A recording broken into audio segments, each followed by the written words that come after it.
Shabbat Shalom. Shabbat Shalom. I promised a little bit on how it is we were going to look at the rebellion of Korach and the earth swallowing up the rebels and what pertinence that has to marriage and creating a home and relationship together. I promised. So, a little bit on Korach first. Chapter 16 opens. Korach and his people stand up. They rise up against Moses, and they say to Moses and Aaron, his brother, "You have gone too far. All the community are holy, all of them. And the Lord is in their midst."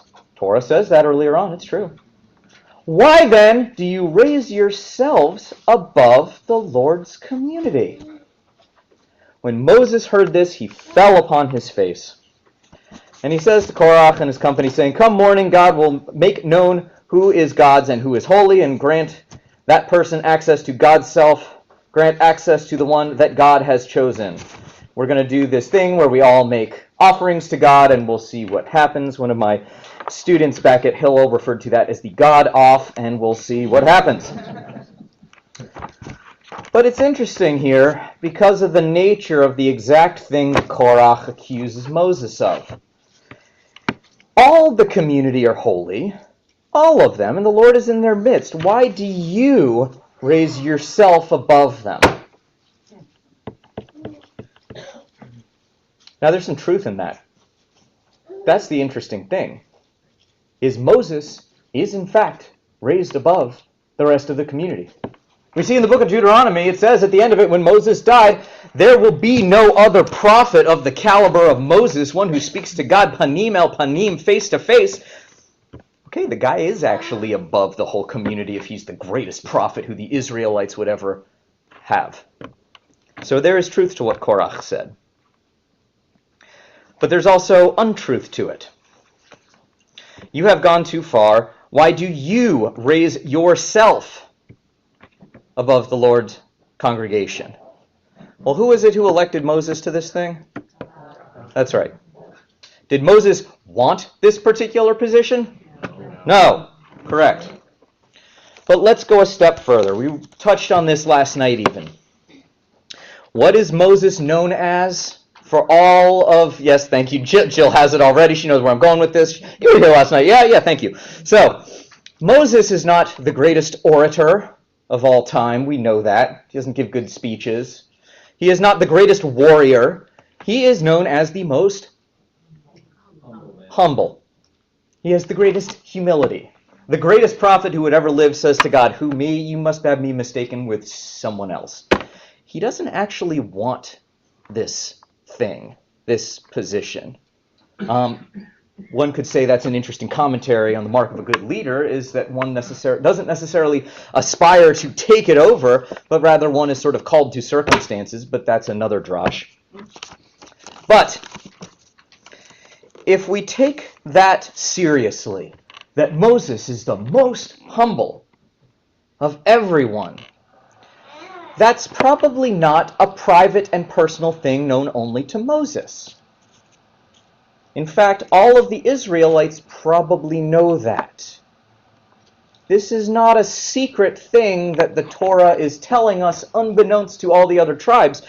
Everybody knows this about Moses, I want to suggest. Everybody knows, even though Moses is the guy in charge, Moses is known as the most humble. And so it is telling that when Korach seeks to execute a rebellion, a revolt against Moses, Korach does it by seizing on exactly the thing to which Moses is the most sensitive. If Moses is in fact the most humble, then the accusation that you have put yourself above everybody must be intolerable. And here's my evidence for that. We're going to go forward a couple of verses here. We're going to see a side of Moses that comes out in this whole enterprise. We're now in chapter 16, verse 27. Moses we are going to see a wrath from Moses that is not normal, that we don't normally associate with the greatest prophet who talks to God. A fury, a viciousness in point of fact. Chapter 16, verse 27, Datan and Abiram had come out and they stood at the entrance of their tents with their wives, their children, their families, their little ones, all their family. And Moses said, by this, i.e. what's about to happen, you shall know that it was the Lord who sent me to do these things. They are not of my own devising. If these people in front of me, Datan, Abiram, and their whole families, if these people die as other human beings do, if their lot is the same as the rest of humanity, it must not have been God who sent me. But if God brings about something that is so unheard of that the ground opens up and swallows them up, then you'll know that I'm on this mission from God. It wasn't me, it was God's decision all along.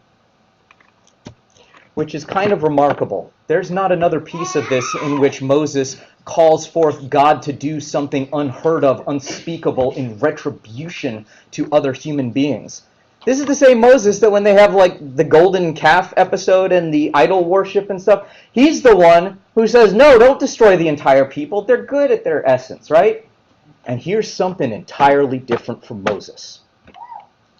There is a darkness here that comes up, and I think it is inspired, I want to suggest, by the nature of Korach's accusation.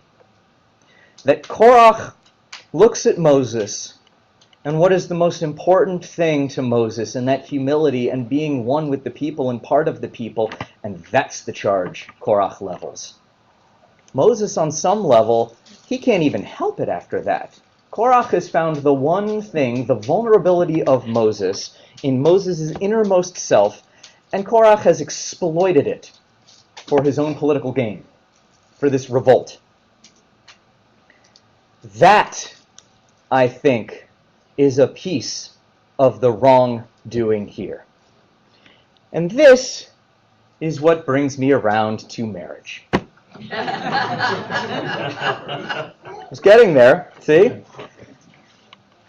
There is something very powerful about when you grant access to your innermost self to someone else, to care for them and to be cared for on that level. It requires a level of judiciousness and love and compassion and sensitivity that's really unlike any other relationship. Maybe this is the exceptionalism of Moses, that his innermost self winds up on display for everyone, but that's then the sin of Korach. Is you take the innermost self of someone else and you squish it for your own gain.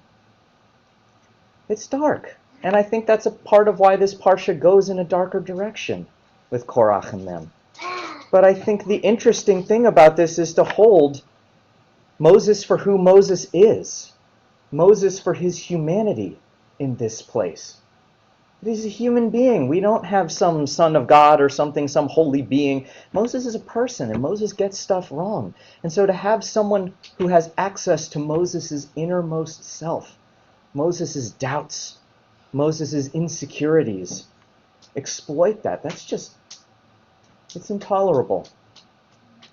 And it brings up a piece of Moses that, we don't see before, and we're not going to see in other places, and that is dark, but I think actually from a human place is very understandable.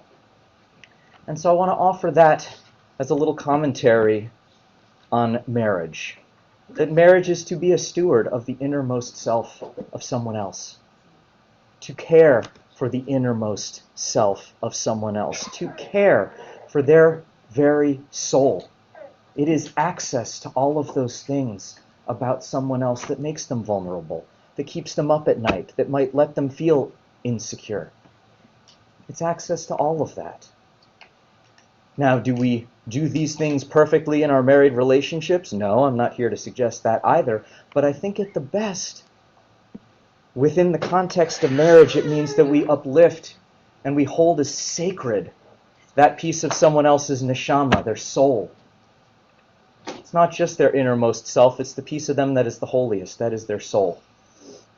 And so what I want to offer in this warning tale of Korach.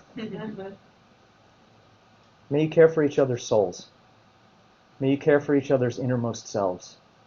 May you trust one another with who you are at your essence, at your core, at your deepest level of being. And may you be worthy of taking care of that in one another, in your married life together, uplifting one another and guarding, caring for one another's souls in the journey ahead. Mazel tov and Shabbat Shalom.